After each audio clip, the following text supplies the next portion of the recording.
Yo, what's up, everybody? This is Marcus from the Weekly Spot, back again with another movie review, and today I'll be doing a review of First Blood, based on a novel by David Morrell.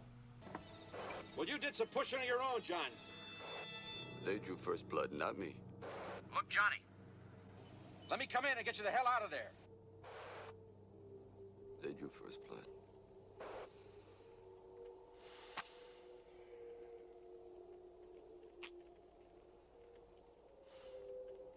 Rambo?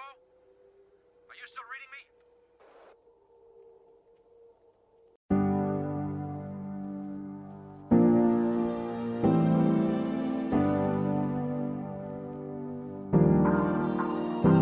The story of this follows John Rambo, a Vietnam veteran and drifter who, after he went to visit an old friend and comrade only to find out that he passed away, he then wanders to the town of Hope, Washington, where he gets arrested by the local sheriff Will Teasley.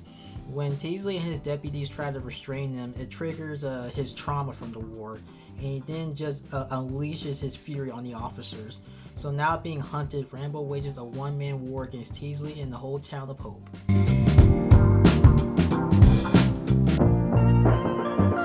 I remember going to Blockbuster and I saw First Blood Part 2, and I don't know why, but it was something about it that made me want to pick it up, and I really liked the movie.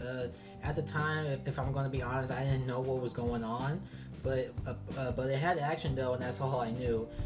I watched all of the Rambo movies, and eventually I went back to watch this one, the first one, and it's still a really good movie.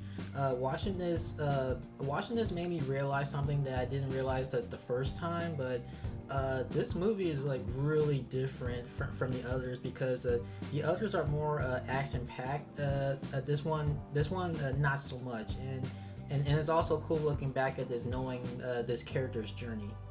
Sylvester Stallone is awesome as Rambo. To me, this is one of his best movie roles.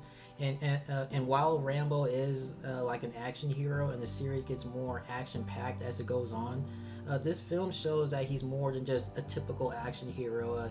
Not that there's anything wrong with that, depending on how it's written or handled.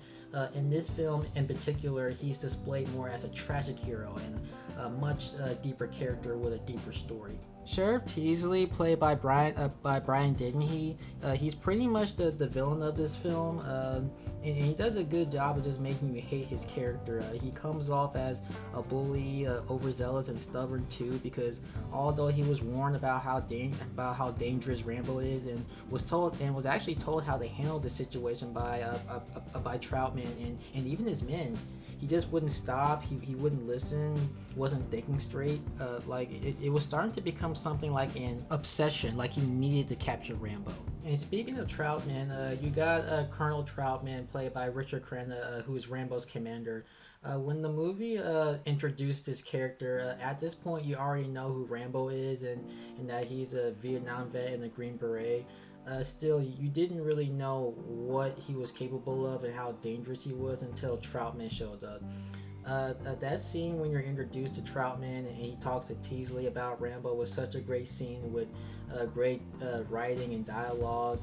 It actually kind of reminds me of that scene in John Wick when Viggo was talking to his son about John Wick and who he is. And I thought the chemistry and the conversations between these characters throughout the film, I thought it was really good. The story of this I thought was it was simple and it was good.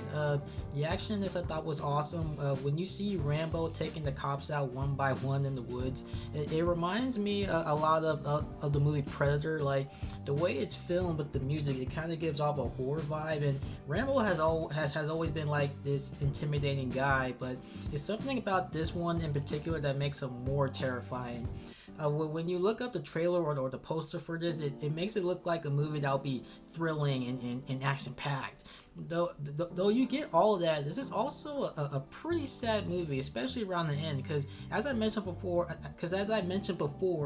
you also get a much deeper story as you kind of go into the mind of Rambo, a character that has experienced and went through years of brutality of war and surviving the unspeakable, and then coming back home trying to readjust into a civilian life.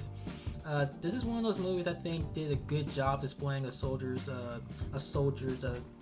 PTSD, specifically a Vietnam vet. I should probably say because those veterans, when they came home, weren't welcomed with open arms or any support. Instead, people were just disgusted by the soldiers.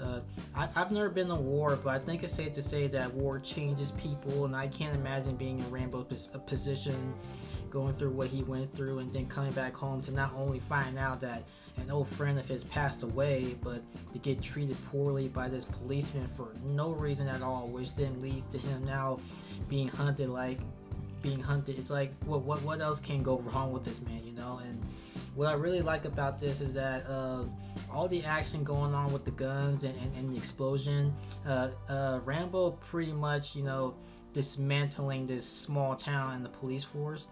You would think that it's going to be like this big battle at the end, which, don't get me wrong, that would have been awesome to see, but instead you get this character just breaking down. And I feel when you think about it, it's such a turn to with everything that's happened. It's like it all led to this scene, and this is one of those moments where you really see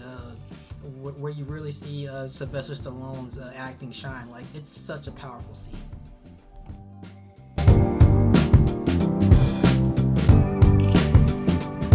As much as I love the action, what really made this movie for me, at least, was the psychological aspect of this, because it makes for a much deeper story, and it was just so well done.